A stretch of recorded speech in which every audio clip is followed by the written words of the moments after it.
junto con la Asociación Bíblica Argentina y con nuestro instituto del profesorado Don Bosco, quisimos organizar esta actividad. Le estoy dando la espalda al expositor, perdón.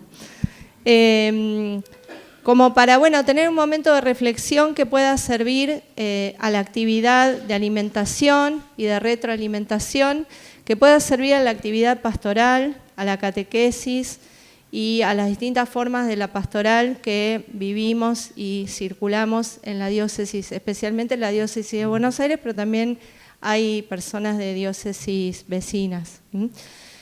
En nombre de también los directivos del profesorado Don Bosco, mi nombre es Andrea, primero me presento, soy la rectora del instituto, Marcelo, el vicerrector, acá está Luján Manzotti, la coordinadora de la carrera de Ciencias Sagradas, particularmente desde una de nuestras carreras, que es la de Ciencias Sagradas. Ahí verán que les dejamos un folletito para que conozcan también la institución y las otras carreras que tenemos, pero particularmente desde la carrera del profesorado de Ciencias Sagradas queremos habilitar este espacio, como el año pasado también mantuvimos un encuentro también para catequistas, para el que convocamos a un salesiano que ideó un recorrido catequístico que nos parecía sumamente interesante. Tal vez algunos de los que están acá pudieron estar también el año pasado.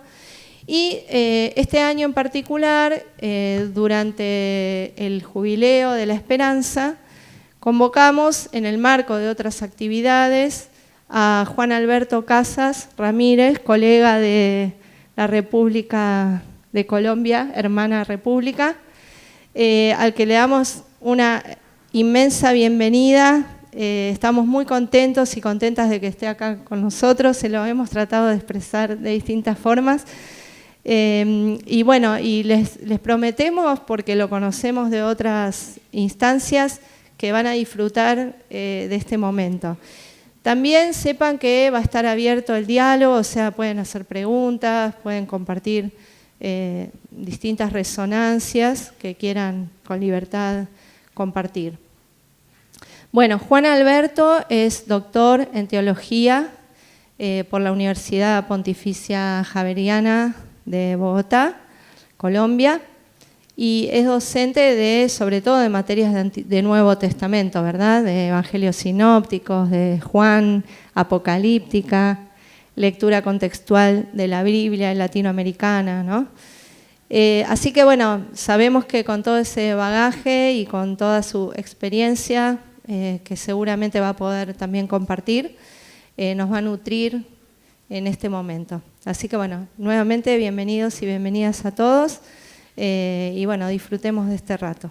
Y gracias a cada uno por estar, otra vez a la Asociación Bíblica Argentina, junto con el profesorado, por la organización, a la Junta Catequística Arquidiocesana, que también puso su adhesión y difundió, colaboró un montón en la difusión, que también en el marco de los festejos del Día del Catequista, que mañana celebraremos, esto como que forma parte de estos festejos arquidiocesanos. Así que otra vez bienvenidos y le doy la palabra a Juan Alberto. Gracias, Andrea.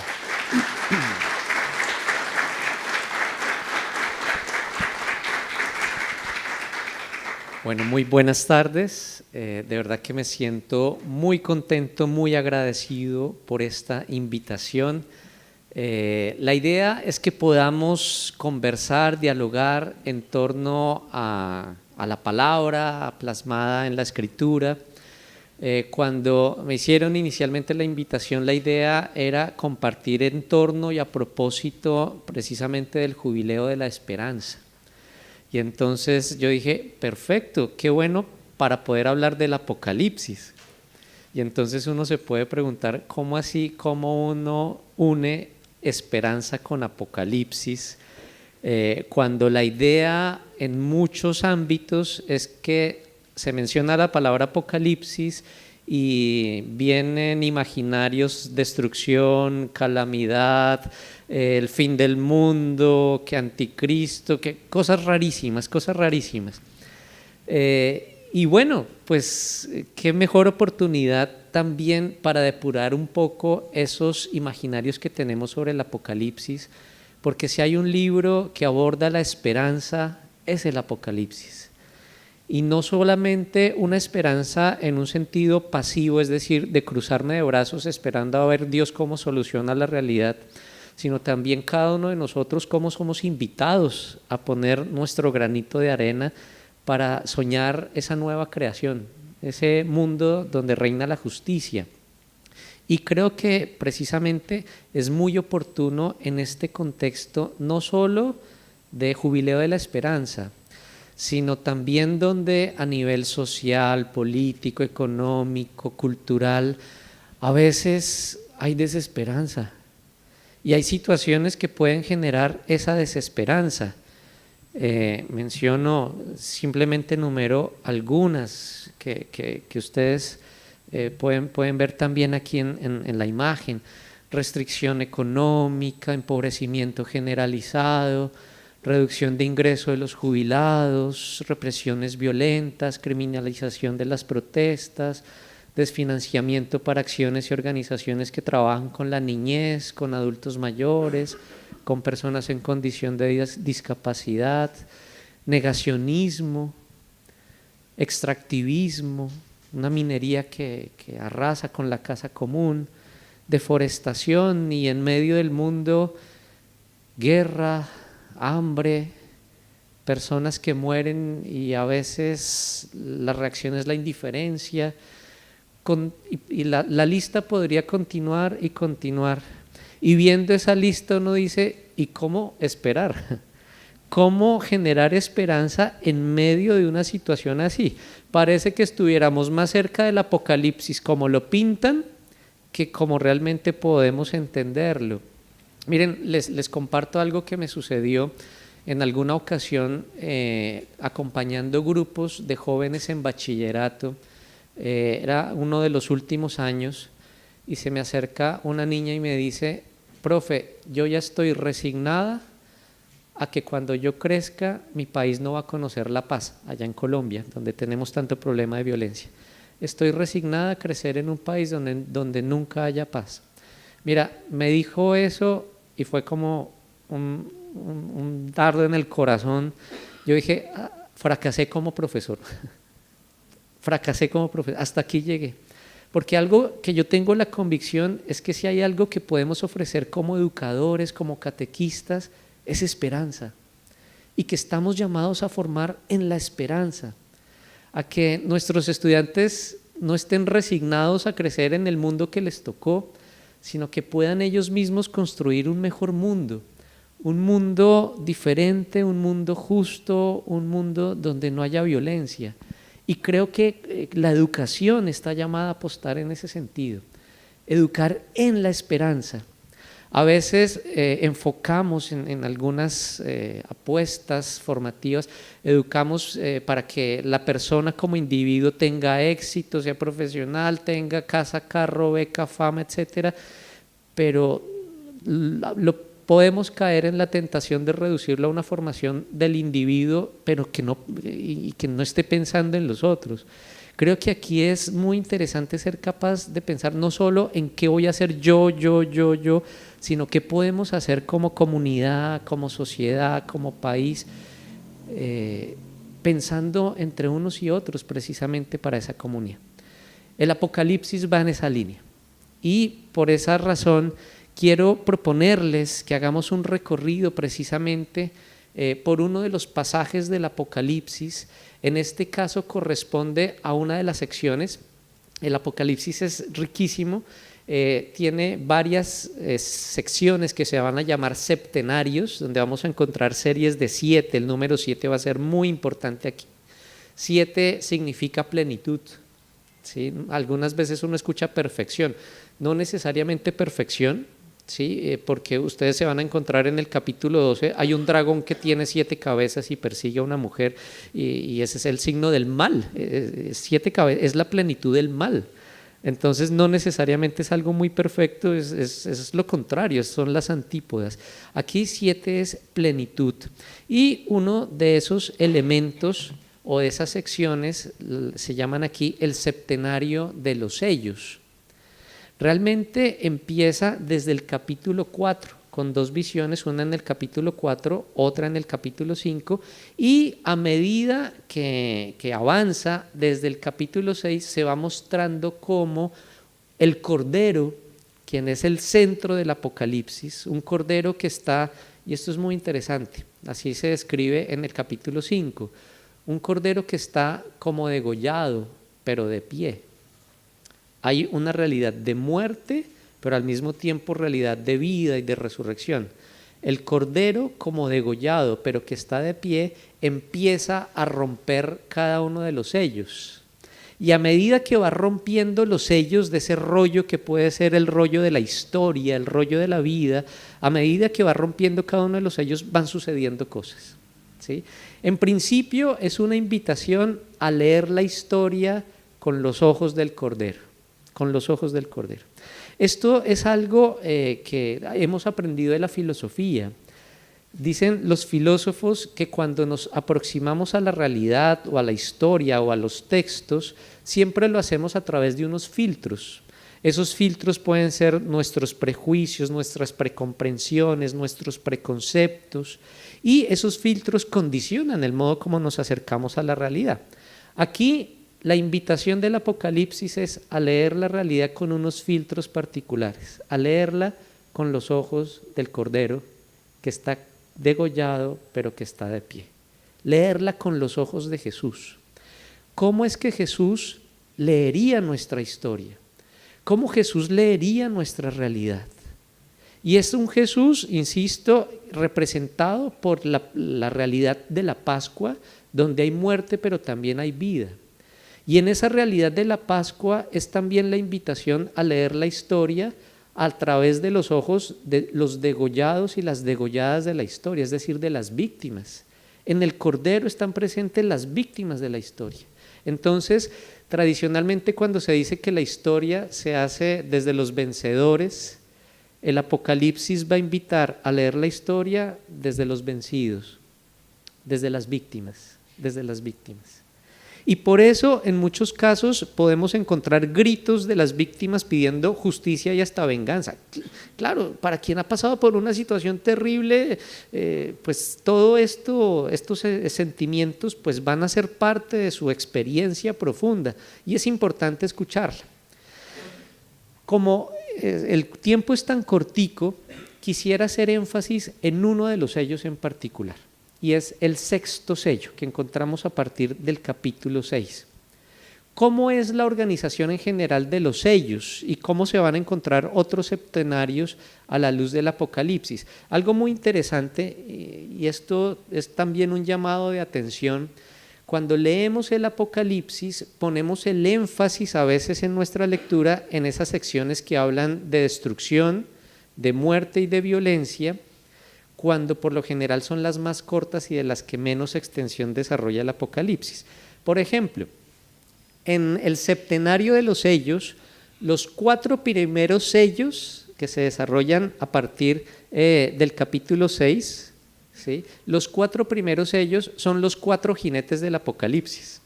Y mira que muchas veces cuando se habla de Apocalipsis uno se imagina los 4 primeros jinetes. ¿Y qué sigue después de los 4 primeros jinetes? Como que no tenemos en cuenta lo que sigue. Y algo interesante para tener en cuenta, incluso desde el punto de vista del desarrollo del texto mismo, es que hay, yo lo llamo una clave musical en el desarrollo de los septenarios. Miren ustedes simplemente las extensiones, creo que varios tienen sus Biblias aquí a mano, quien no la tenga, ojalá puede ser a través de las aplicaciones de Biblia del celular, ustedes se darán cuenta de esto.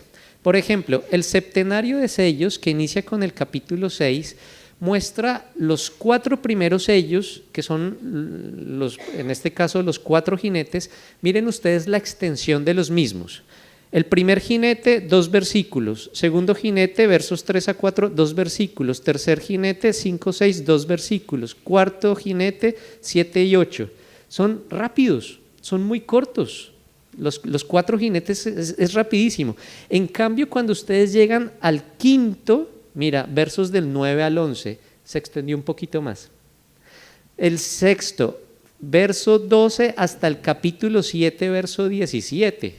Entonces se va ampliando más. Y cuando llegan al séptimo sello, mira, literalmente va del capítulo 8 hasta el capítulo 16. ¿Por qué digo que tiene un trasfondo musical? Imaginen esto como una partitura. Y entonces los 4 primeros elementos son corcheas, pam, pam, pam, pam, pam.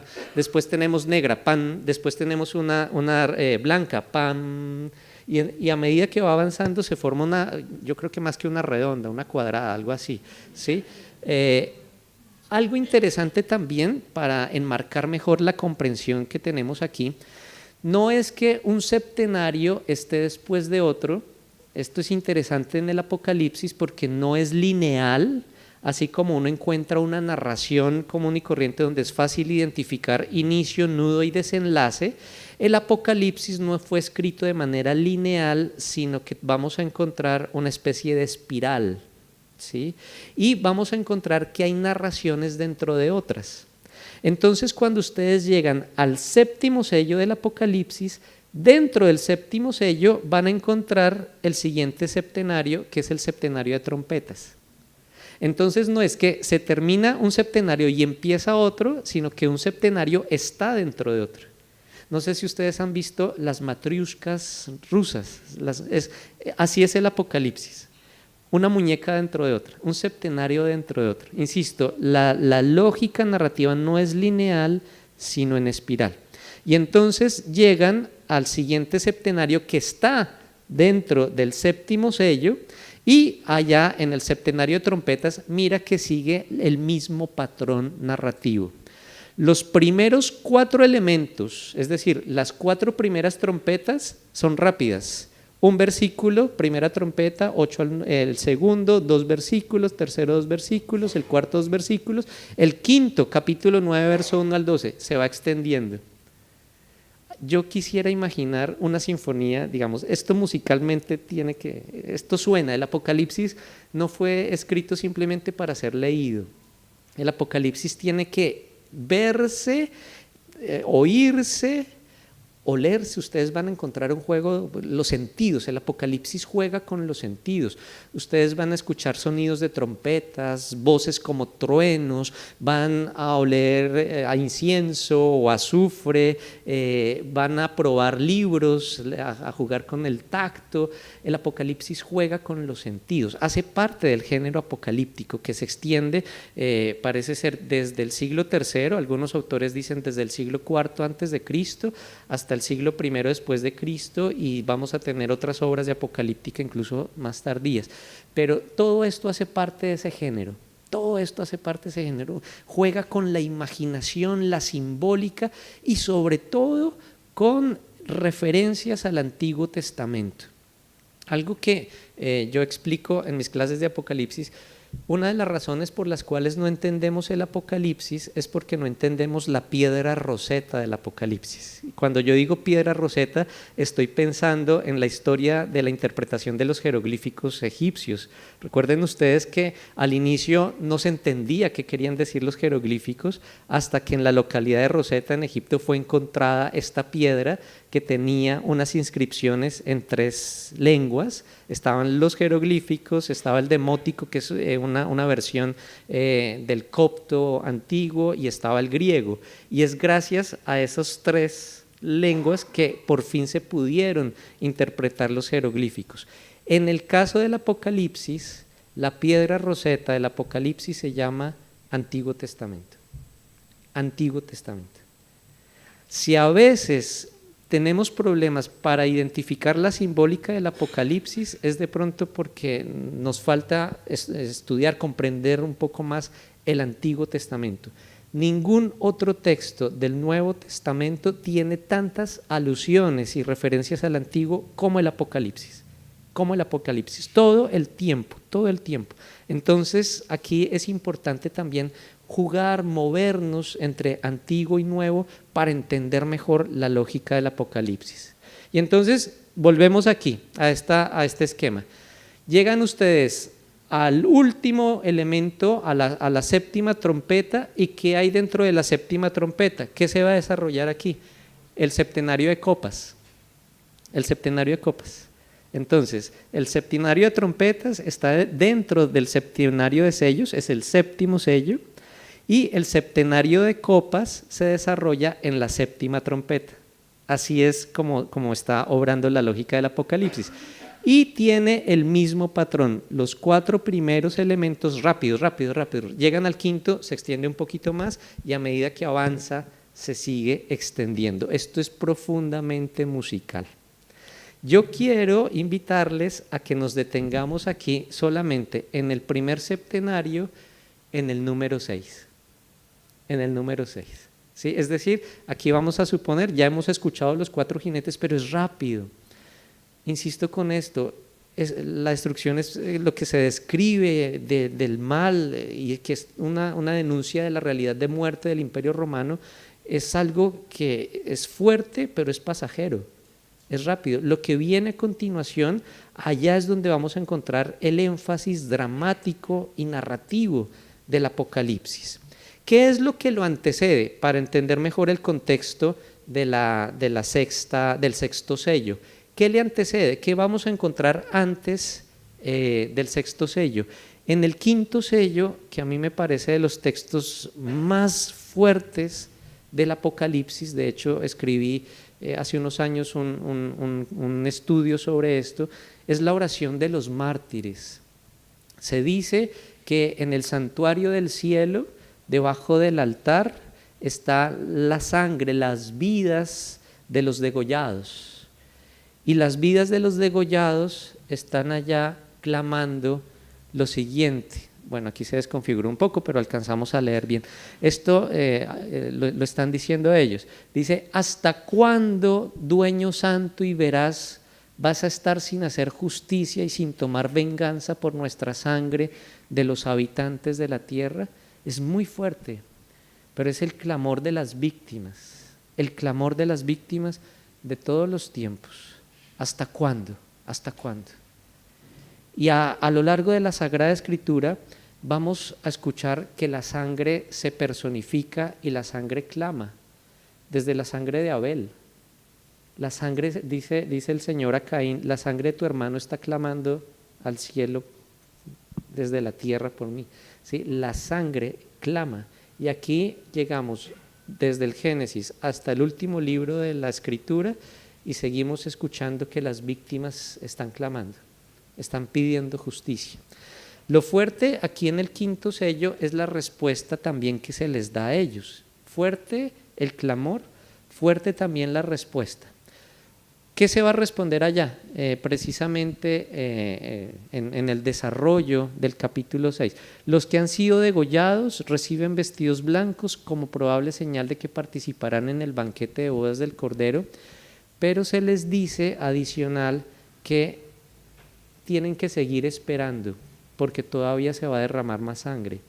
Es muy fuerte, pero al mismo tiempo muy real. El Apocalipsis no da falsas esperanzas.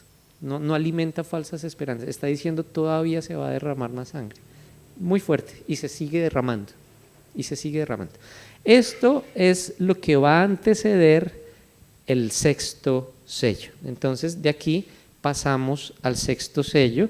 Les quiero invitar a que, si tenemos la Biblia en mano, que lo podamos mirar.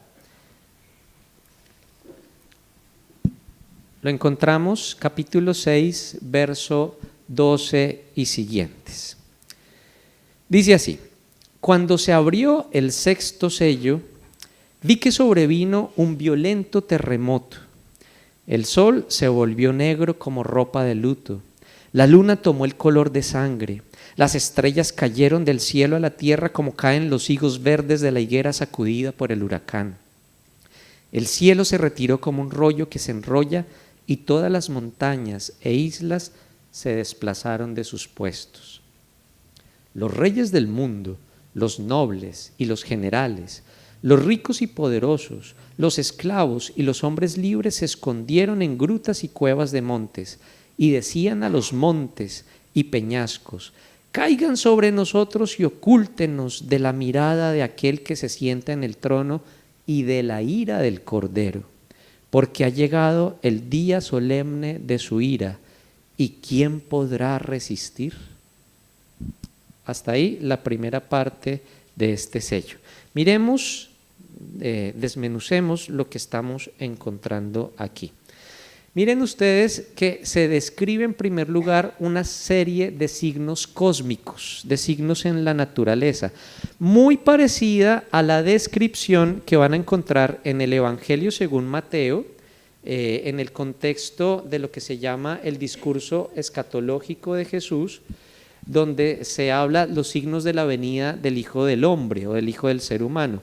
Dice el Evangelio según Mateo en el capítulo 24, verso 29, dice Jesús: inmediatamente después de esa tribulación, el sol se oscurecerá, la luna no irradiará su resplandor, las estrellas caerán del cielo y los ejércitos celestes temblarán.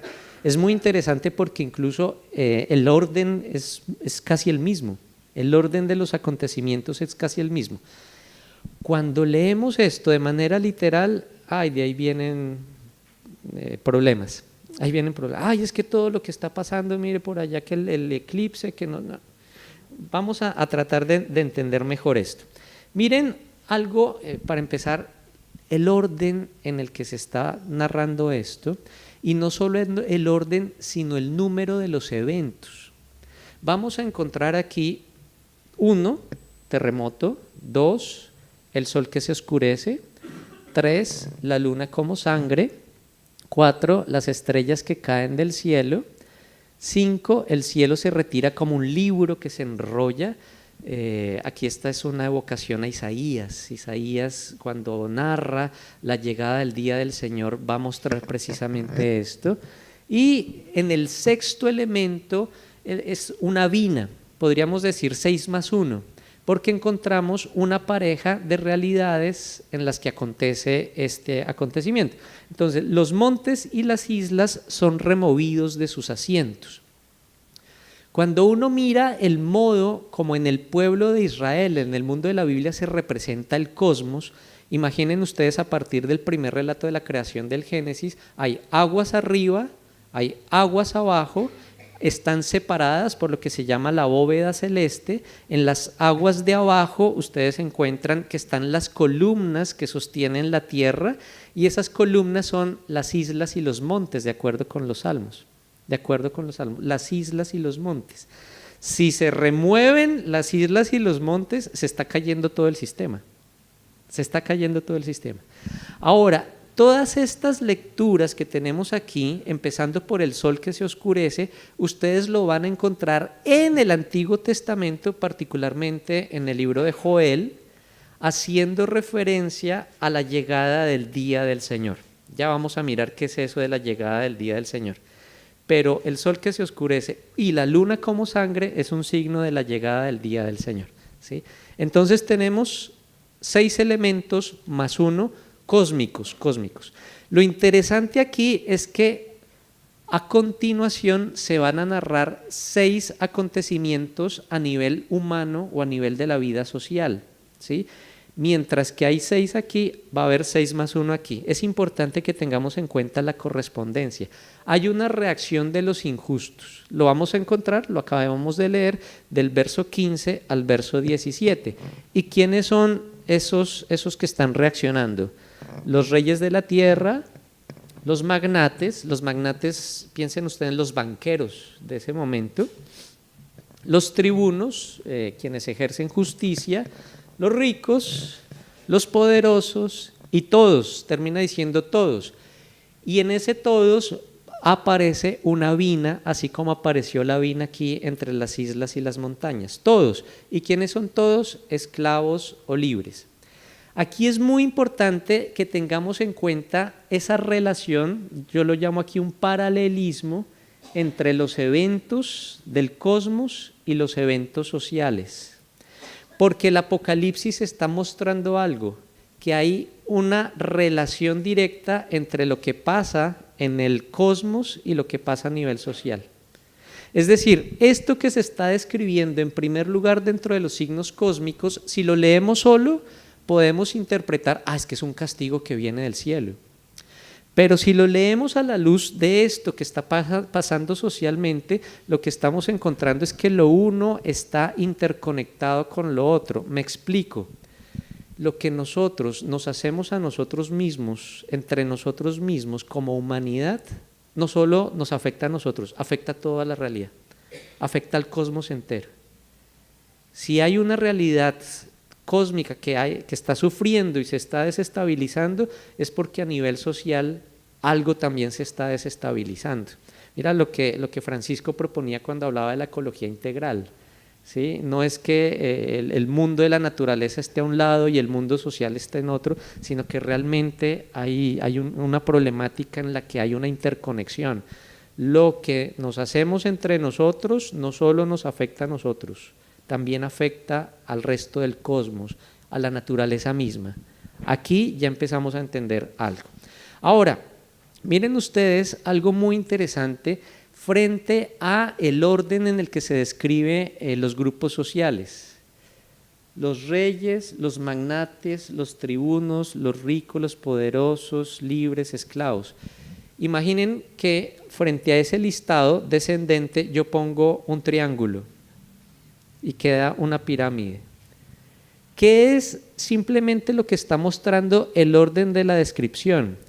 Que así como se anuncia una realidad que está cayendo aquí, hay una realidad que tiene que caer a este lado. Y esa realidad que tiene que caer a este lado es una realidad donde hay unos que están por encima de otros, donde hay unos que tienen o concentran lujo mientras hay otros que están muriendo de hambre. Eso tiene que caer, de acuerdo con ese equilibrio que estamos encontrando entre el mundo del cosmos y el mundo social. ¿Sí? No puede haber una realidad, no puede haber un mundo donde haya unos que están por encima de otros. Esto lo vamos a confirmar con lo que viene a continuación y es precisamente el grito de los que están, de estos que están recibiendo ese efecto de la naturaleza. Decían, dice, se escondieron en grutas y cuevas de montes, y decían a los montes y peñascos, caigan sobre nosotros y ocúltenos de la mirada de aquel que se sienta en el trono y de la ira del Cordero, porque ha llegado el día solemne de su ira. ¿Y quién podrá resistir? Uno podría preguntarse, aquí está la expresión de ellos. Estas imágenes que ustedes ven aquí están tomadas de Cloister Apocalipsis. Resulta que a partir del siglo IX, especialmente desde Sevilla, pero se extendió a Inglaterra y a Francia, se generó una serie de interpretaciones del Apocalipsis donde no se explicaba de manera escrita, sino que se graficaba.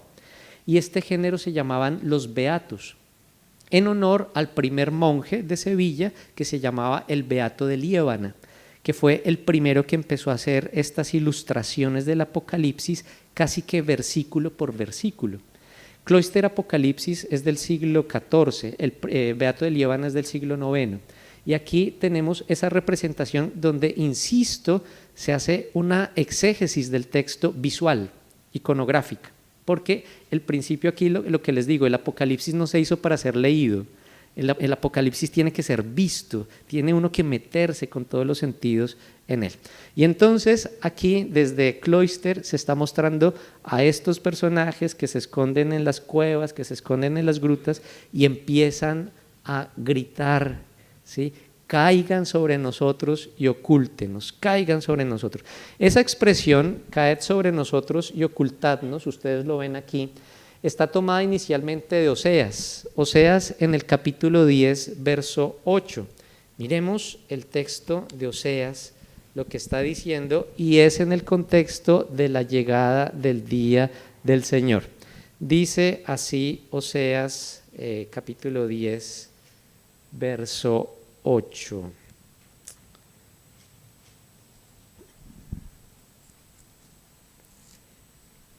Dice, son destruidos los lugares altos idolátricos, el pecado de Israel. cardos y abrojos crecen en sus altares. Gritan a los montes, cúbranos, y a los cerros, caigan sobre nosotros. Entonces mira que hay una realidad de idolatría en el contexto de Oseas, y esa realidad de idolatría está siendo destruida. Para evitar la destrucción, quienes están en la lógica de esa realidad idolátrica están gritando, cúbranos, caigan sobre nosotros. Miren que esa expresión la vamos a encontrar también en las palabras que Jesús dirige a las mujeres de Jerusalén en su camino a la cruz, ¿sí? Dice en Lucas, en el capítulo 23, verso 30, lo siguiente.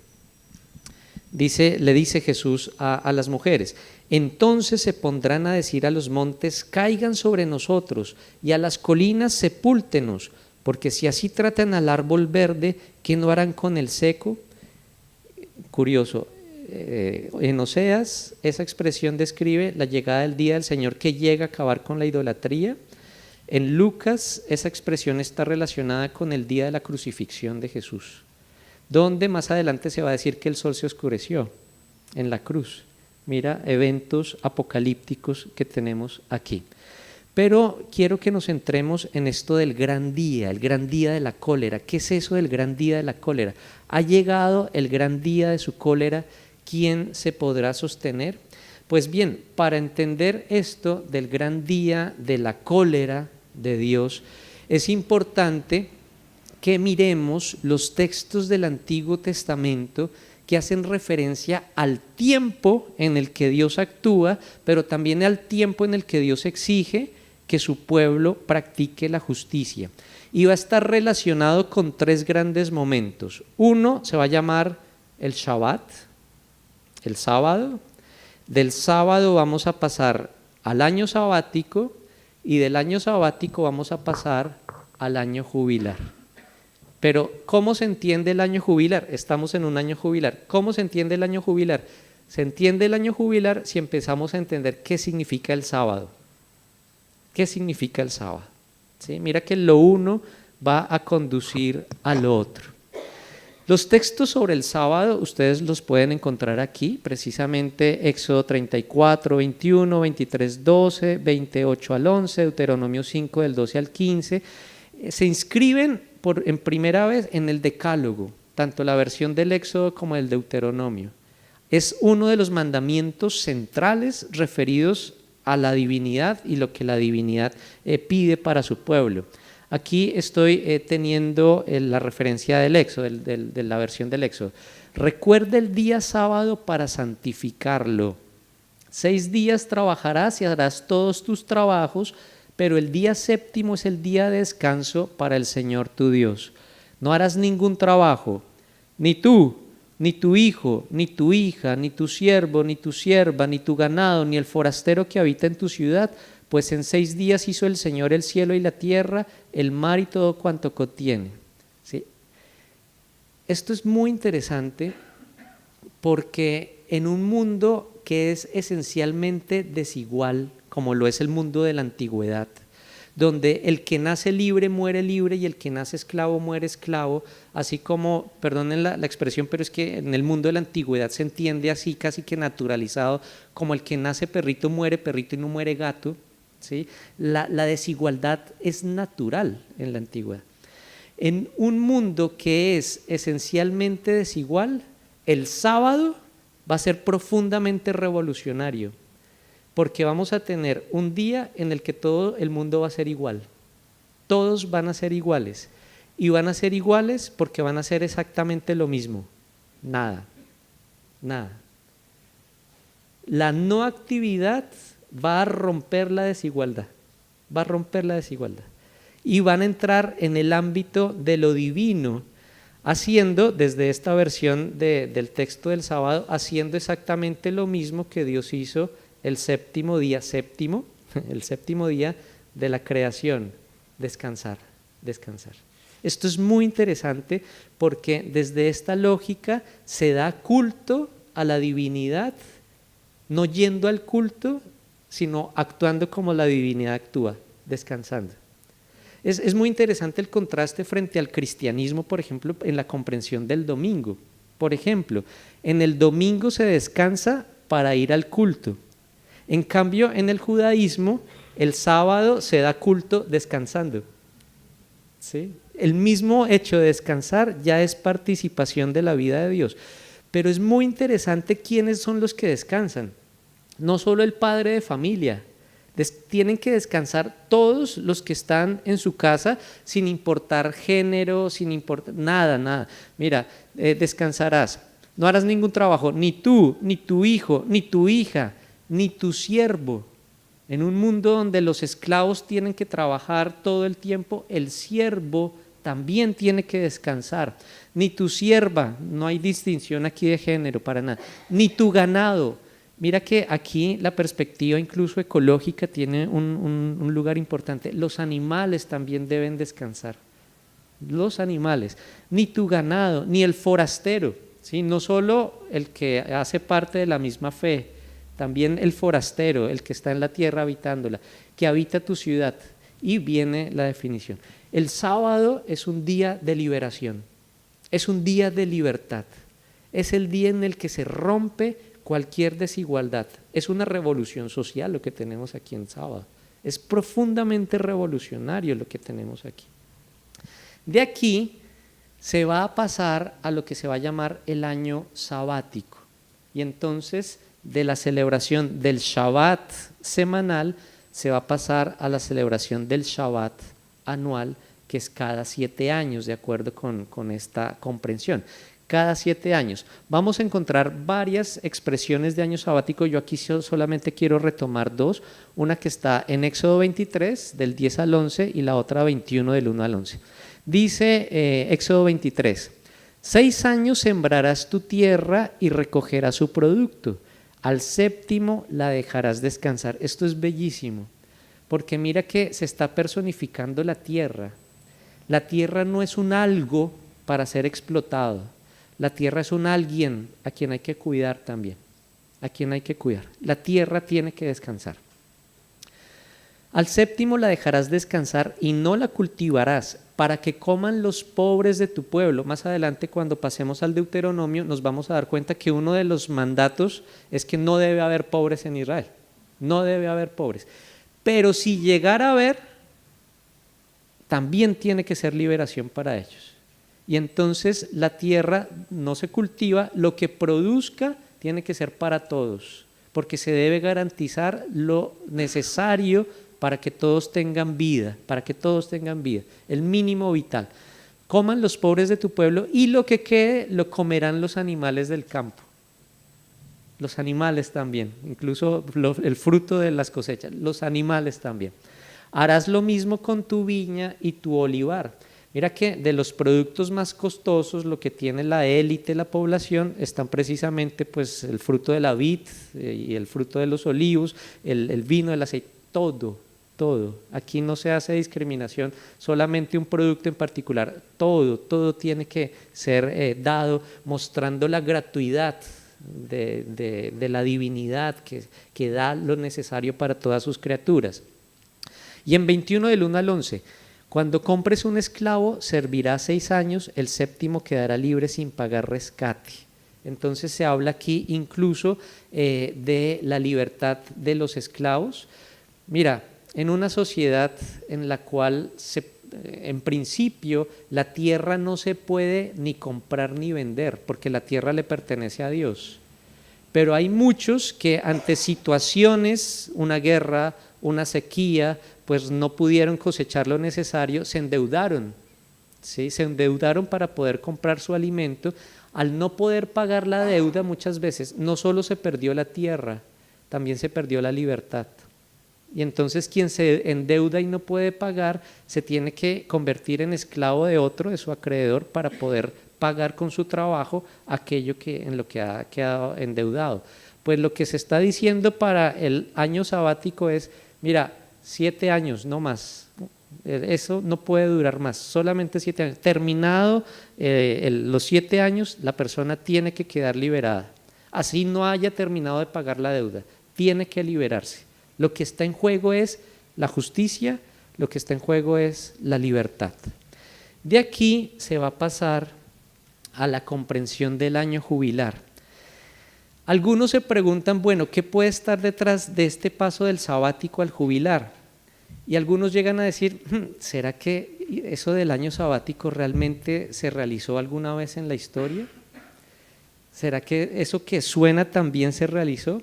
Y entonces algunos llegan a decir, tal vez porque no fuimos capaces de realizar lo pedido, al menos para el año sabático o al menos para el Shabbat, pues ahora va a ser Dios el que venga a exigirlo en el año jubilar. Y entonces se van a contar 7 por 7, 49 más 1, cada 50 años vamos a tener precisamente esta realidad de lo que se va a llamar el año jubilar. Vamos a encontrar una descripción muy interesante del año jubilar en el capítulo 25 del libro del Levítico. Yo aquí solo tomo algunos apartados donde se habla precisamente de esta realidad. Dice, declararán santo el año 50 y proclamarán en la tierra liberación para todos sus habitantes. Será para ustedes un jubileo.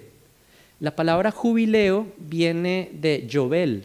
Yobel es el cuerno del antílope o el shofar con el que se toca al inicio de la celebración en la sinagoga para dar inicio a una fiesta. Y entonces aquí se va a decir es que el año jubilar empieza precisamente con el sonido gozoso del Yobel. De ahí viene la palabra jubileo. Cuando ustedes lleguen a tradiciones apocalípticas, cuando se vaya a hablar del día de la ira, siempre se escuchan trompetas antes, pero las trompetas son el Yobel. Vamos a mirar qué es eso. Se declara el año 50, proclamarán en la tierra liberación para todos sus habitantes. Será para ustedes un jubileo. Cada uno recobrará su propiedad y cada cual regresará a su familia. Yo pude haber perdido la tierra porque no pude pagar la deuda, pero llegado al año jubilar, la tierra tiene que volver. Tengo que recuperarla. Las deudas tienen que ser perdonadas. Los esclavos tienen que ser liberados. Es fundamental eso. Se habla del rescate de las propiedades, de la tierra, de la vivienda, de los siervos. Y desde aquí vamos a encontrar también la referencia cuando algunas tradiciones de los profetas se refieren a la llegada del año jubilar, van a hacer referencia a la llegada del día de la ira, la que estamos hablando en Apocalipsis. Es decir, el día de la ira o el día de la cólera es de alguna manera la otra cara de la llegada del año jubilar. Es decir, no el día en que llega el castigo que a veces vemos, el día en que llega la justicia y el deseo de justicia de Dios. Eso es lo que vamos a encontrar. Miren, por ejemplo, en textos como Joel, lo que se dice al respecto. Mira, si hay un profeta experto en plagas, cuando tengan problemas de plagas, Joel.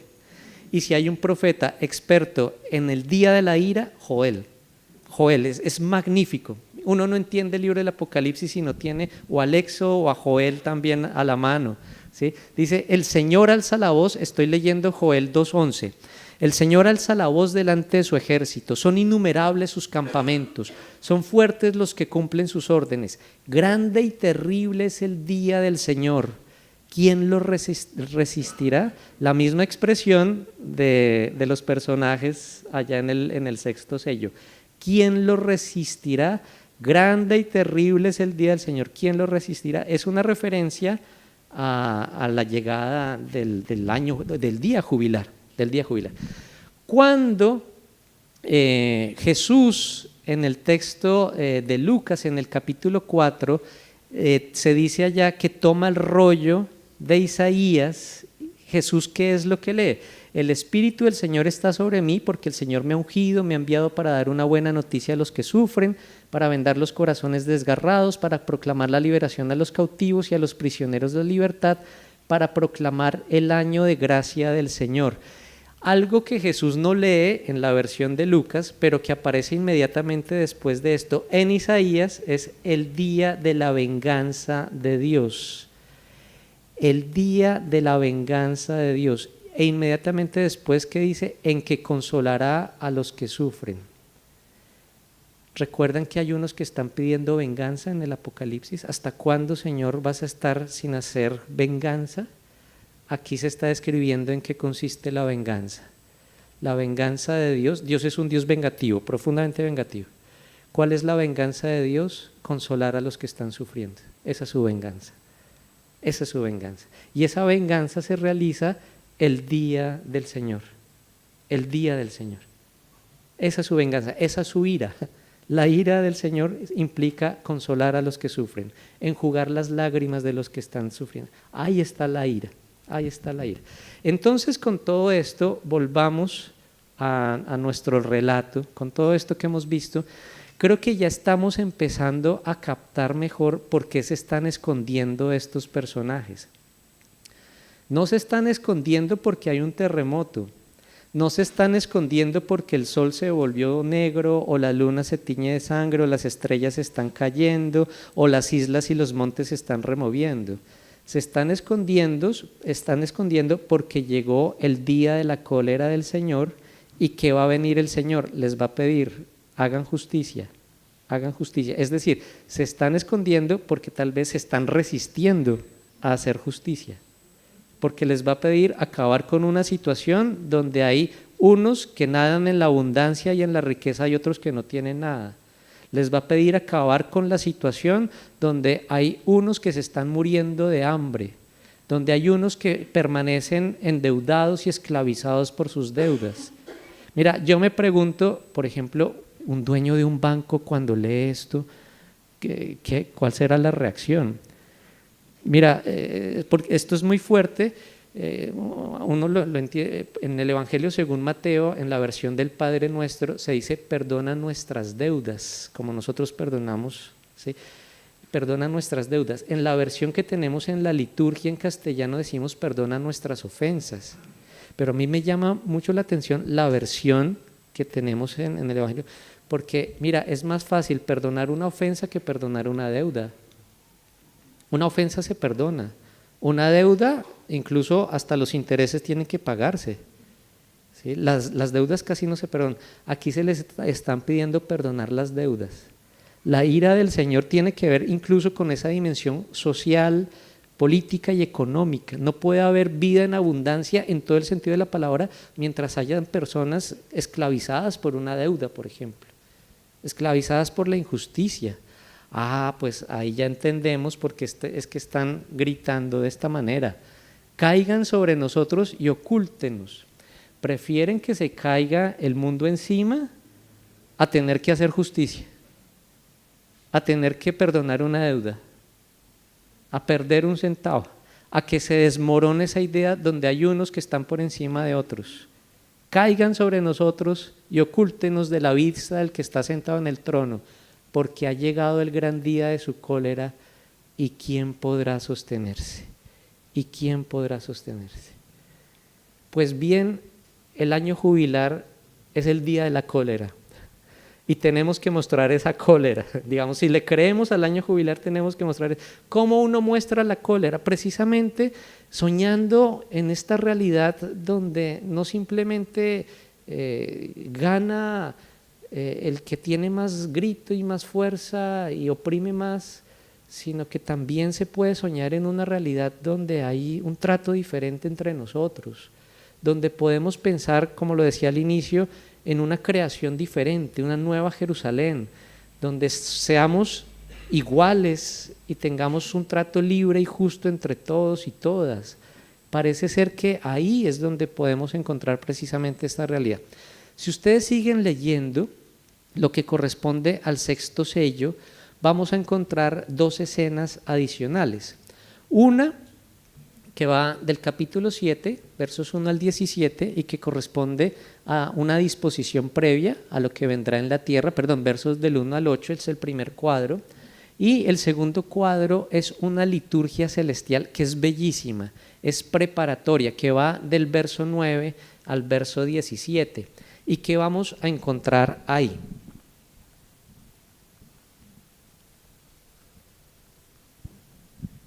Mira, 7 del 9 al 17. Después vi una multitud enorme que nadie podía contar, de toda nación, raza, pueblo y lengua. Estaban delante del trono y del Cordero, vestidos con túnicas blancas y con palmas en las manos. ¿Recuerdan en el quinto sello que a un grupo se le dio unas túnicas blancas? A los degollados que estaban clamando por justicia debajo del altar del santuario. No serán los mismos, no serán los mismos. Aquí ya tienen la túnica blanca puesta, ¿sí? Y con palmas en las manos. Eso de las palmas en las manos, ¿qué podrá significar? Mira, la tradición cristiana desde los primeros siglos, cuando habla de los mártires, pone una palmita en la mano de ellas y entonces se habla de la palma del martirio. Pero si miramos la tradición del Antiguo Testamento, cuando uno ve a las personas que tienen palmas en las manos, también es porque se están preparando para celebrar una fiesta tradicional en el judaísmo que se llama Sukkot, la fiesta de las tiendas, la fiesta de los tabernáculos. ¿Y qué se celebra en Sukkot o qué se evoca? Pues que en el desierto el pueblo acampaba en tiendas y en todo el centro había una tienda principal donde estaba el arca de la alianza, y cuando la nube se posaba sobre el arca, la sombra que proyectaba la nube era el signo de la Shekinah, la presencia gloriosa de Dios habitando en medio del pueblo, habitando en medio del pueblo. Parece ser que las palmas también evocan eso. ¿Qué hacen el pueblo judío cuando celebra Sukkot? Toma las ramas, las palmas, y arma chozas, ¿sí? Enramadas. Y durante el tiempo en el que se celebra Sukkot, duerme en esas chozas, recordando precisamente la presencia gloriosa de Dios habitando en medio del pueblo. ¿No será una referencia a esto lo que tenemos aquí? Dice, con palmas en las manos. Verso 10, gritaban con voz potente. Mira que aquí el grito cambia. La victoria es de nuestro Dios, que está sentado en el trono, y del Cordero. Todos los ángeles se habían puesto en pie alrededor del trono, de los santos, de los ancianos y de los cuatro vivientes. Se inclinaron con el rostro en tierra delante del trono y adoraron a Dios diciendo, amén. Desde el punto de vista litúrgico, a mí me llama mucho la atención esto, porque a lo largo del Apocalipsis ustedes encuentran diversas liturgias. De hecho, el Apocalipsis es una liturgia toda ella, todo él. Por lo general, en el orden de la liturgia, quien preside es el que realiza el himno, la proclamación o la oración, y en la asamblea, el resto de la asamblea, confirma la oración diciendo amén. ¿Sí? El amén es importante porque confirma la oración que se ha realizado. Aquí me llama la atención que son los degollados, las víctimas que ahora tienen las vestiduras blancas, los que entonaron la oración, y son los ancianos y los ángeles los que ahora están diciendo amén. Esta es una liturgia presidida por las víctimas, es una liturgia presidida por los últimos. Qué interesante eso. En nuestras liturgias son los últimos, las víctimas, las que presiden. Son quienes presiden. El Apocalipsis en eso también es revolucionario. Son los últimos. Dice, se inclinaron, los ancianos y los cuatro vivientes, se inclinaron con el rostro en tierra delante del trono y adoraron a Dios diciendo, amén. Y ahora responden, alabanza y gloria, sabiduría y acción de gracias, honor y fuerza y poder a nuestro Dios por los siglos de los siglos. Y viene otro amén. Uno de los ancianos, y entonces ahora está hablando el vidente, el narrador, uno de los ancianos se dirigió a mí y me preguntó, mira, los que llevan allá vestiduras blancas, ¿quiénes son y de dónde vienen? Y yo contesté, pues Señor, tú lo sabrás. Le preguntan, Señor, tú lo sabes. Me dijo, estos son los que han salido de la gran tribulación, han lavado y blanqueado sus vestiduras con la sangre del Cordero. Hago un paréntesis aquí. En el Apocalipsis nos vamos a encontrar con el mejor blanqueador del mundo, la sangre. Aquí ya tenemos una imagen fuerte, pero al mismo tiempo lógicamente incongruente, ¿sí? Cómo la sangre blanquea, Por eso están ante el trono de Dios, le dan culto día y noche en su templo, y el que se sienta en el trono habita entre ellos. El que se sienta en el trono habita entre ellos. ¿Qué se celebra en Sukkot? que Dios está poniendo su morada en medio del pueblo. Eso es lo que están celebrando aquí, que Dios está habitando en medio de ellos. Recuerden, por ejemplo, el prólogo del Evangelio de San Juan. Y el Logos, la palabra, se ha hecho carne y ha puesto su morada, su tienda, su choza entre nosotros. Es Sucot, y esto es lo que estamos encontrando aquí también. Ha puesto su morada entre ellos. Mira verso 16, aquí se va a describir el día de la ira, aquí se va a describir la venganza. Ellos no pasarán hambre ni sed, no les hará daño el sol ni el calor los molestará, porque el Cordero que está en el trono los apacentará y los guiará a fuentes de agua viva. Esta imagen es bellísima, el Cordero apacentando, cuando lo normal es que es el Cordero el que es apacentado. Este es un Cordero pastor, es un Cordero pastor y que los lleva a fuentes de agua desde la viva. ¿Y cómo termina esto? Con la venganza de Dios. Y Dios secará las lágrimas de sus ojos. Y ahí termina el sello. Y Dios secará las lágrimas de sus ojos. Eso es jubileo, eso es jubileo. Pensemos en cuántos y cuántas están derramando lágrimas de dolor, de sufrimiento, por pérdida, por duelo, por hambre. Si nosotros creemos en ese Dios, en el Dios que está narrándose aquí, es una llamada a actuar como Dios actúa, a ejercer la venganza que Él ejerce, a consolar, a secar las lágrimas de los ojos. Eso es año jubilar. Ahí se empieza a construir esperanza. No simplemente soñando y poniendo castillos en el aire, sino que desde la realidad concreta que estamos percibiendo y que incluso también podemos estar padeciendo, podemos empezar a experimentar a ese Dios que enjuga las lágrimas de nuestros ojos, pero también la necesidad de acompañar a quienes están llorando también, para enjugar sus lágrimas, para que se obre el día del jubileo, para que se obre el día de la ira, una ira que es consolación plena. Ahí eso es lo que vamos a encontrar, una muchedumbre vestidos con vestiduras blancas, con palmas en sus manos, gritando las salvaciones de nuestro Dios, y los de arriba diciendo amén. El que está sentado en el trono extenderá su tienda sobre ellos, que se entiende desde la fiesta de las tiendas, de Sucot, y el Cordero los apacentará. Ya para finalizar, un pare con unas preguntitas que quiero invitarles para que hagamos un ejercicio. Se llama el ejercicio del cuchicheo, ¿sí? Y es que con quienes tenemos al lado que podamos conversar un poquito sobre esto, que podamos cuchichear, ¿sí? 3 preguntitas. Mira, hoy, ¿cuál es el grito de los desesperados, de las desesperadas? Hoy en día, ¿desde dónde gritan? ¿Escuchamos su clamor? Dios escucha su clamor. A veces la sensación es que Dios no me escucha. Dios no me escucha, Dios me ha abandonado. Somos seguidores de alguien que desde la cruz gritó, Dios mío, ¿por qué me has abandonado? Puede ser Dios mismo, pero en una situación de trauma, a veces está hasta la sensación de que Dios mismo ha abandonado. Hasta el Hijo experimenta esa sensación. ¿Cómo? ¿Cuál es esa relación entre la injusticia humana y la fragilidad del cosmos? ¿Cómo la percibimos aquí y ahora?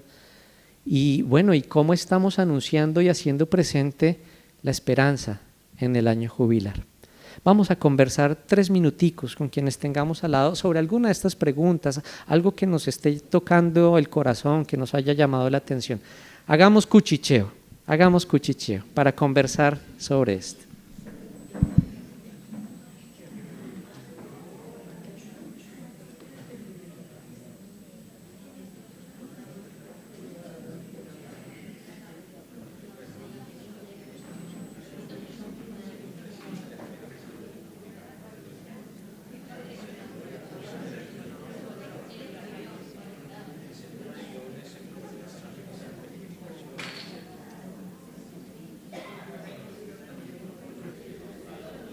¿Alguien quisiera compartir algo de lo que están cuchicheando? ¿Quisiera decirnos algo para enriquecernos mutuamente sobre esto, qué estamos encontrando.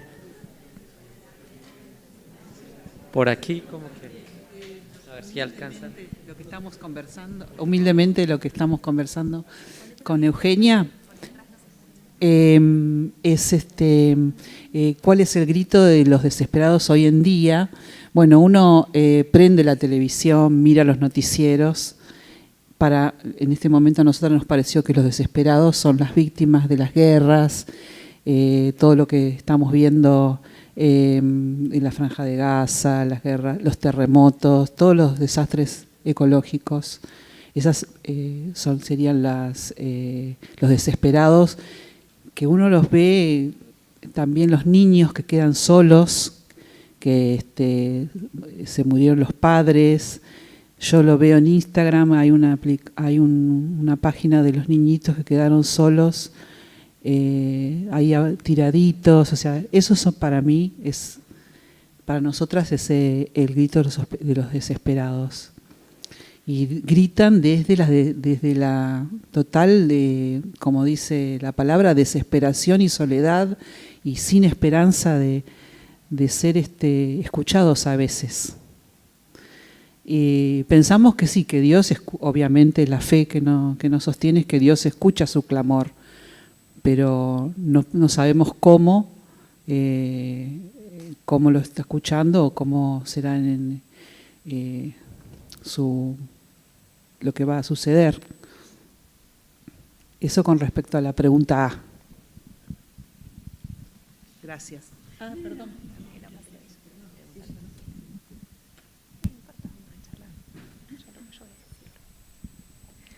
Hola, buenas tardes. Acá estuvimos conversando y una pregunta que nos hacíamos y que formulaba Juli también mientras se desarrollaba la charla es, bueno, pero ¿y quién hace la justicia? Y charlando un poquito entre nosotros decíamos, bueno, que en la dinámica o de lo que sabemos de la apocalíptica y del apocalipsis, estos que son así, los reyes, los magnates, no hacen la justicia y siguen siendo así, ¿no? Entonces, ¿cómo se da vuelta la tortilla? Evocando aquella canción, ¿no? Y por otro lado, ¿cómo podemos seguir sosteniendo hablar de esperanza cuando también esto es una realidad que, volviendo a nosotros hoy, que se nos vuelve encima, es que parece que hay enquistamientos que no cambian, ¿no? Y que están ahí y que nos oprimen. Entonces esa es una pregunta que nos hacíamos más desde la dinámica propia del Apocalipsis.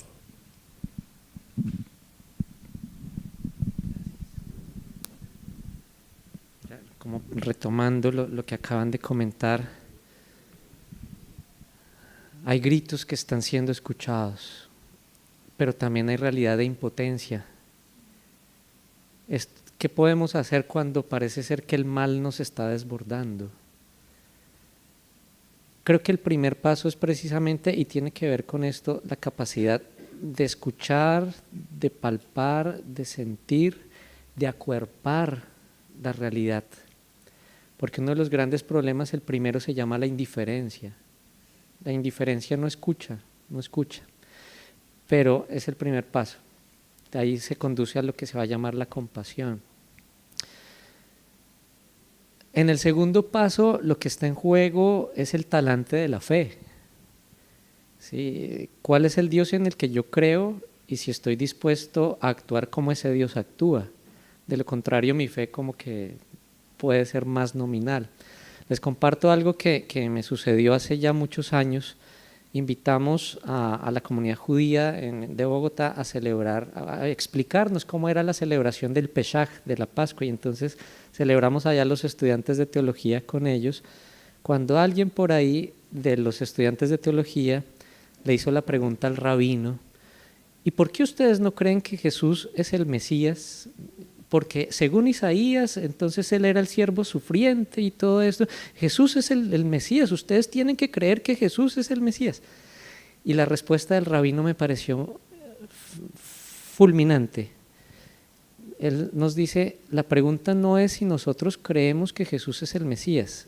La pregunta es, ¿ustedes realmente creen que Jesús es el Mesías?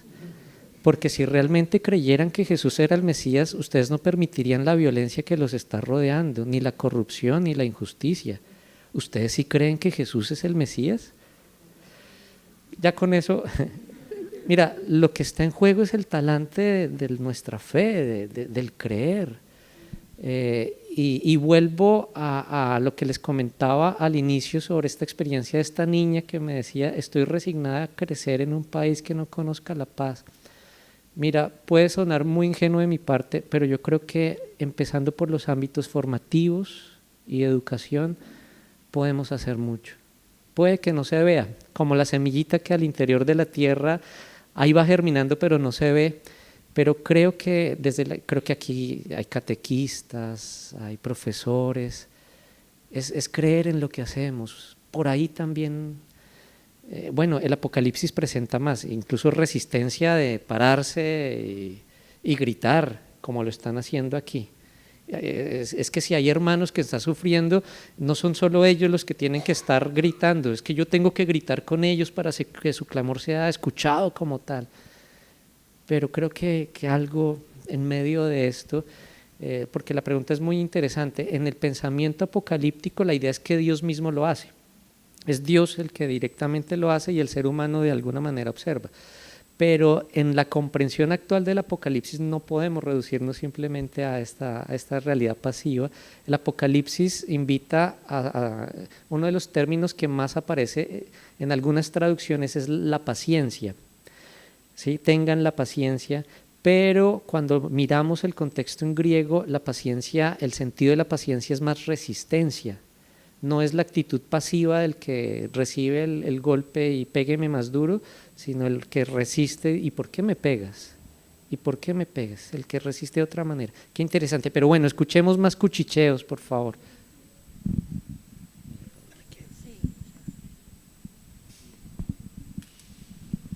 Bueno, nosotros estábamos hablando un poco de esto de los miércoles es el día de grito ahí en Plaza de Mayo, ¿no? Donde están los abuelos, los jubilados, en Congreso, perdón, los padres del Garrahan, los doctores del Garrahan, los padres de los chicos con discapacidad.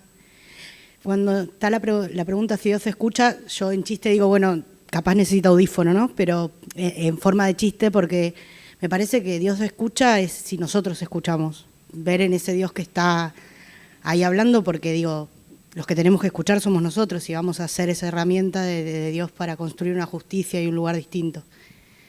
Lo que pasa es que me parece que a veces tantas batallas nos van desgastando y vamos perdiendo esa esperanza y esa fe de poder construir eso. No sé si alguna quiere.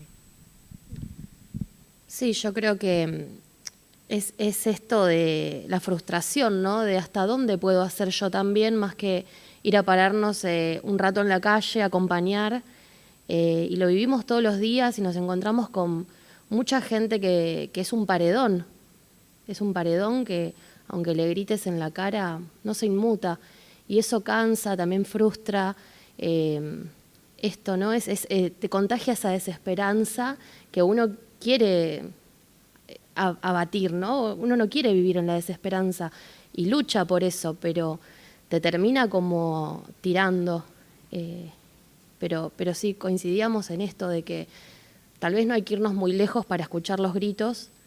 La verdad es que más de alguno de nosotros debemos conocer a gente que está en la lucha de los jubilados, de los chicos de Garrahan, de discapacidad, y bueno, es hacer el eco. Creo que escuchar es hacer el eco de eso, hasta que nos escuchen a todos.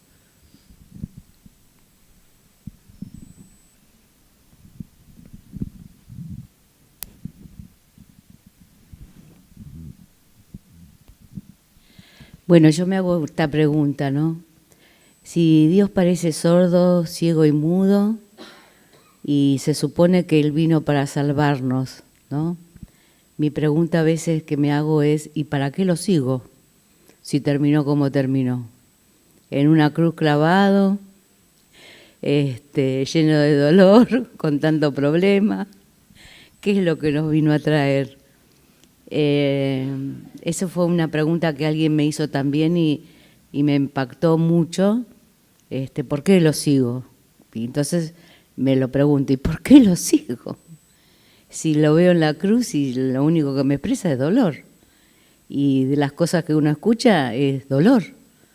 Y acá no se soluciona nada, sigue todo igual. Y a ver, uno, quizás lo más visible hoy me parece que es lo que está pasando en Gaza, ¿no? Amén de lo que, bueno, pasa en Ucrania. Y muchos se olvidan de lo de África, y debe ser porque son negros también.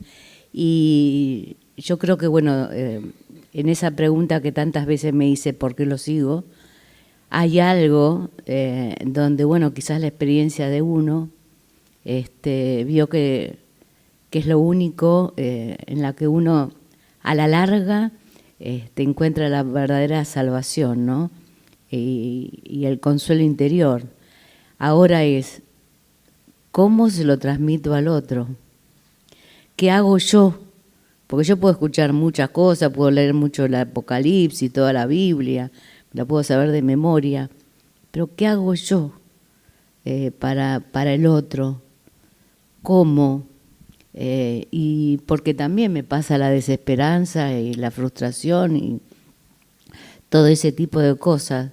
Y la verdad que a veces cuesta remar, porque es como que remáramos en dulce de leche, ¿no? Y sin embargo yo creo que hay que seguir, no sé, aunque sea con los muñones, pero hay que seguir. ¿Y cómo? Y yo creo que, bueno, nos debemos ayudar y apoyar mutuamente, aunque muchas veces nos cuesta pedir ayuda, ¿sí? Nos cuesta pedir ayuda.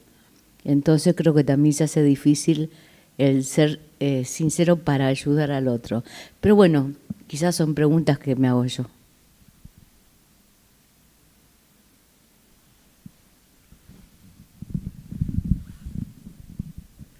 Sí. Gracias. Simplemente, a mí toda la vida me dio la sensación, en realidad toda la vida no, yo nací ateo, claro. Me convertí a los 28 años. Y como todo converso, soy muy apasionado, ¿no? Entonces, esa etapa mía de ateo me llevó a ver un montón de cosas que luego, como converso, me permitió descubrir qué era todo lo que yo no veía cuando no había comprendido la dimensión de la fe. Entonces, a partir de ahí, si Dios escucha nuestro clamor, yo estoy convencido que Dios escucha nuestro clamor. Quizá tendríamos que tener un poco más claro nosotros la idea que esto desde siempre fue una lucha entre el bien y el mal, que en este momento el mundo tiene un enorme avance del mal, especialmente desde que se arrancó con el materialismo y el ser humano empezó a ser cada vez más individuo y menos persona. Cada vez se empezó a vivir más por la competencia y por el llegar a tener, en lugar de ser y ser en comunidad, como es el ser humano.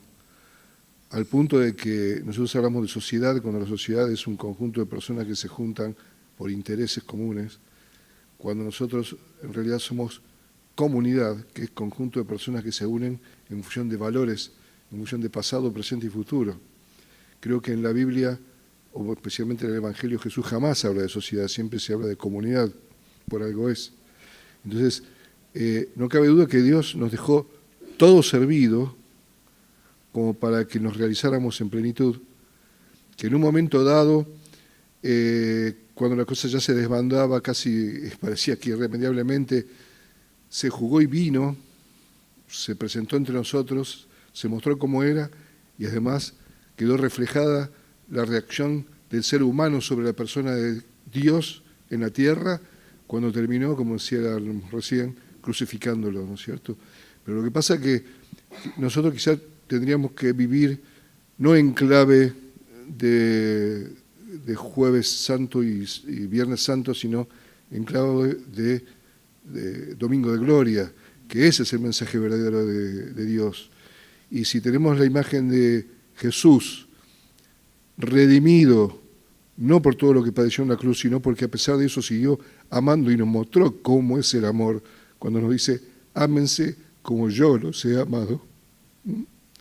Me parece que inspirándonos en ese amor, nosotros tenemos que ser capaces y tener fe y esperanza que el ser humano sigue siendo la criatura preferida de Dios, la criatura por la que Dios dio todo, ¿no es cierto? Entonces, no tenemos derecho a perder la esperanza si es que tenemos fe en por qué Dios, que es amor, nos creó. Eso por un lado. Y luego, ¿cuál es la relación entre la injusticia humana y la fragilidad del cosmos? Me refiero, debe ser la fragilidad del cosmos que nos rodea, porque nosotros somos tan insignificantes en función de la magnitud inalcanzable del cosmos que no creo que ni le hagamos cosquillas por más mal que podamos hacer nosotros, ¿no? Ahora, si queremos tener una guía, tenemos Laudato Si, la encíclica de Francisco, donde ahí nos dice, desde el principio a fin, qué es lo que hay que dejar de hacer y que esto es lo que sí hay que hacer. Y cómo estamos anunciando y haciendo presente la experiencia del año jubilar, nosotros que somos catequistas de adultos, notamos que de repente cuando se empieza el encuentro con los catecúmenos, quizá haya cierta falta de atención, pero que cuando uno empieza a profundizar y a hablar en lo que realmente es el proyecto que nos estamos comprometiendo a seguir, que es el proyecto de Dios, de Jesús, y vemos cómo el catecúmeno termina luego de las reuniones con otra visión, con otra perspectiva o con un reflote de esa esperanza, yo creo que hay mucho para hacer, que todos tenemos mucho para hacer. Es decir, que no podemos desconfiar que Dios nos tiene como proyecto. Y como dicen muchos, ¿no? Si siguen haciendo bebés es porque Dios sigue poniendo su esperanza en el ser humano, ¿no?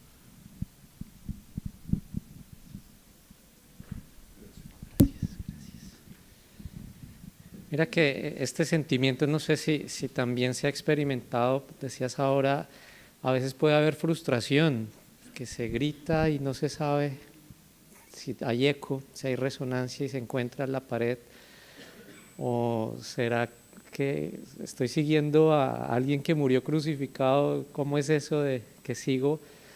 Y es importante eso, ser conscientes de que seguimos a un crucificado. Somos seguidores, seguidoras de un crucificado, pero un crucificado, y tú lo acabas de decir, que no se quedó en el jueves o en el viernes santo, sino que también creemos firmemente en que la muerte no tiene la última palabra, sino que la tiene la vida. Mira, les comparto algo que a mí me da mucha esperanza desde lo que hago en mi país. Nosotros desde la Facultad de Teología acompañamos algunas comunidades y grupos de víctimas de la violencia. Y en muchos casos, antes de llegar allá, la imagen que tenemos, no de pronto personas que fueron aplastadas, oprimidas y todo, y cuando llegamos vemos la esperanza irradiando en sus ojos.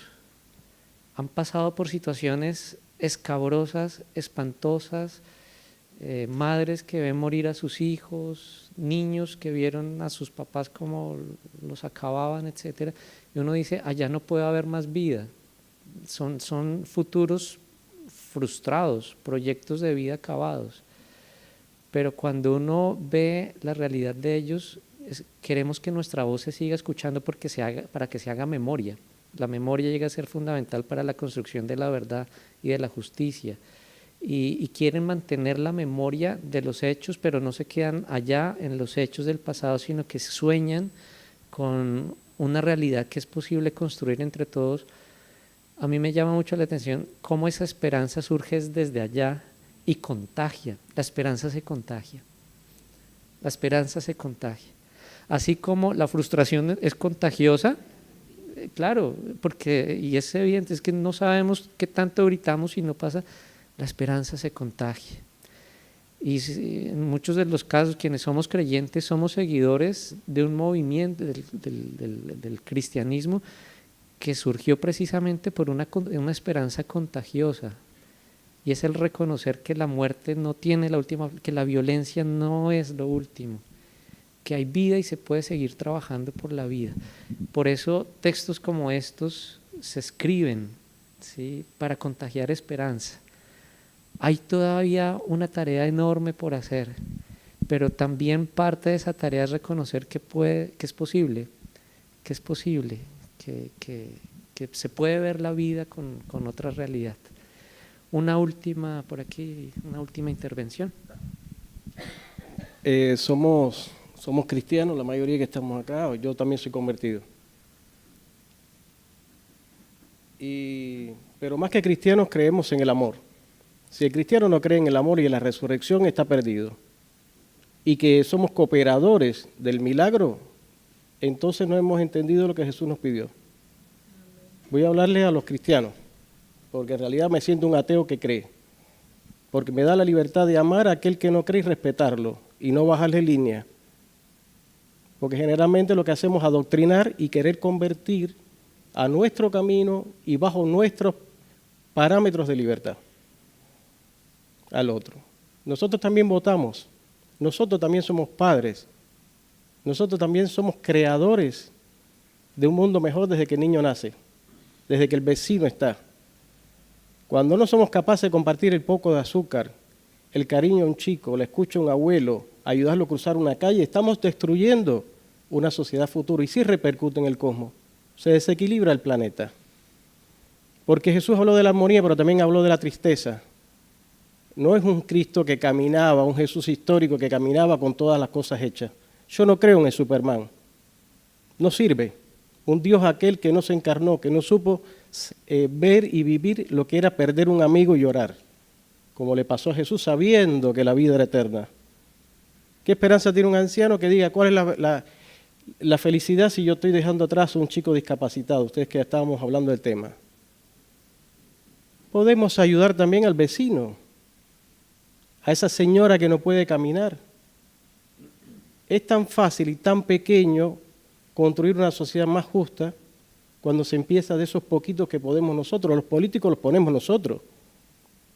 Los banqueros los ponemos nosotros. Tenemos una mirada cristiana consumista, capitalista, al extremo. No es que esté mal un partido en otro, no me interesan los partidos políticos, pero nosotros vivimos, predicamos como cristianos y caminamos muchas veces como egoístas. Entonces le ponemos en el otro la culpa. El milagro se dice que es cooperación entre Dios y nosotros, pero hay otro que viene a veces, y Jesús fue a su pueblo y apenas pudo hacer milagro. Parece que el Evangelio viene diciendo estas cosas, ¿no? Es decir, no creían en Él.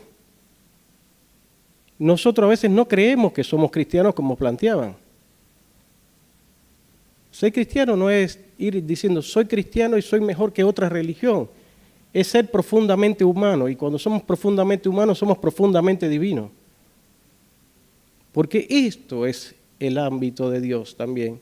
Dios está aquí y ahora, está la carpa ahora, no es hay que esperar otro plano.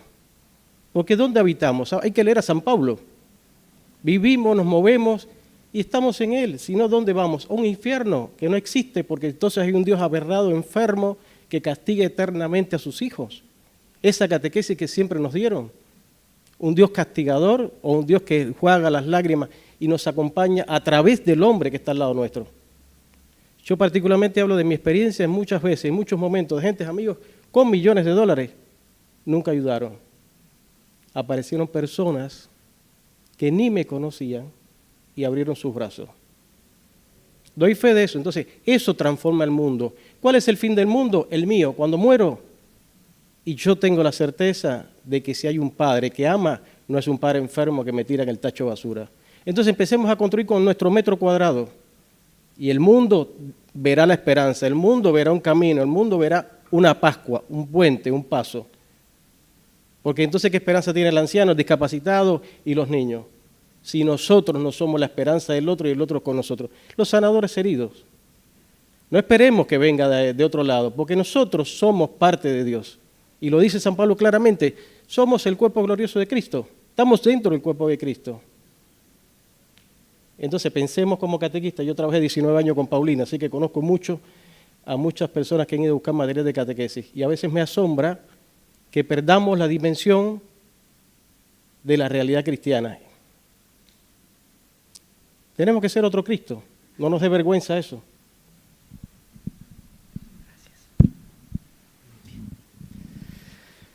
Mira, bueno, por tiempo tenemos que ir cerrando. Creo que nos vamos con tareas, con inquietudes, pero qué bueno que también mantengamos y contagiemos esa esperanza. La esperanza es lo que caracteriza precisamente este espíritu jubilar en el que se ha invitado a la Iglesia en general para estar. Y en situaciones como las que varios de ustedes han descrito y se ha experimentado, pues ante situaciones tan fuertes es fácil perderla. Dicen por ahí que la esperanza es lo último que se pierde y a veces es lo primero. Y a veces es lo primero. La invitación del Apocalipsis es precisamente a ser contagiadores, si es que la palabra existe, de esperanza. Mil y mil gracias por su participación, por su asistencia, y tenemos una tarea que hacer. Muchas gracias. Muy bien, muchas gracias.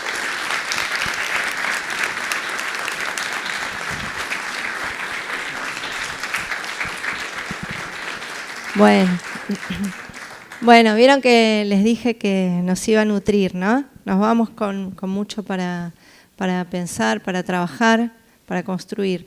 Yo recién pensaba también en esta imagen de la multitud que venía en el texto que nos trajo Juan Alberto, esta multitud de gente de distintas etnias, de distintos pueblos, de distintas razas, de distintos colores, de distintas lenguas, que se iba juntando y se ponía delante del trono y del Cordero para celebrar justamente la presencia de Dios en medio, ¿no?, de este pueblo. Y creo que nosotros en este momento de tanta desintegración, de tanta ruptura de nuestros vínculos, de tanta ruptura del lazo social, como recién veníamos comentando, tenemos ese desafío de sentirnos multitud, de no sentirnos individuos, sino de sumarnos a esa marcha de esta multitud que viene para ponerse delante del trono y del Cordero y celebrar esa presencia que viene justamente para eso, para cambiar las cosas, no para dejarlas como están. Bueno, gracias otra vez por estar, por venir, por participar con tantas ganas. Y dos avisitos nada más antes que se vayan. Uno, que allí atrás hay una mesa con una pila de revistas, varias pilas de revistas bíblicas. La revista bíblica es una publicación que sostenemos desde la Asociación Bíblica Argentina desde hace varios años. La revista tiene más de 80 años, nosotros humildemente la venimos aguantando hace unos 10, 15 años. Y ahí trajimos algunas de las revistas que podemos regalar, ¿no? No podemos regalar las últimas de estos últimos años, pero sí podemos regalar otras que tenemos. Así que si alguien quiere, le interesa, puede simplemente pasar y llevarse alguna de las revistas. El segundo aviso es que esta actividad, por supuesto, es pública, abierta, gratuita y para compartir, pero que también nos demanda una cierta organización y que para solventar estos gastos que no son enormes, así que no se sientan incómodos e incómodas, vamos a poner una alcancía para que buenamente quien pueda, quien no pueda, no puede, no hay problema, nos colabore un poquito con la organización y los gastos que tuvimos, nada más que eso. Así que bueno, esperamos contar con su presencia en una próxima oportunidad. Acuérdense de nosotros, acá estamos y estas puertas están abiertas para todos, ¿sí? Bueno, chao, hasta luego.